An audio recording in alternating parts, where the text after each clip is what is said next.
বসে বসে আরাম করছে, কি মজা। মা নোজ কোথায়? নোজ নোজ দেখাও তো। নোজ কোনটা? নোজ এটা? নোজ এটা? নোজ মাম্মা? ওরে বাবা, সব শেখা শুরু হয়ে গেল আমাদের।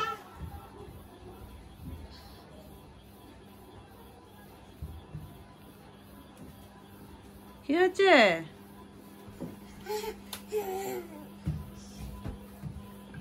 ওরে বাবা লে, ঘুম পেয়ে গেল আমাদের।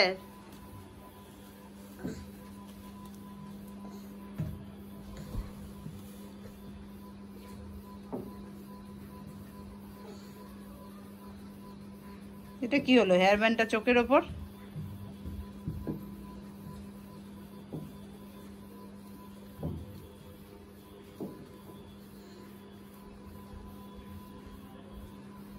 কি হলো এটা? হেয়ার ব্যান্ডটা পোষালো না? নষ্ট হয়ে যাবে তো হেয়ার ব্যান্ডটা। এত দুষ্টু হলে হবে? হ্যাঁ, হেয়ার ব্যান্ডটা কি টানার জিনিস?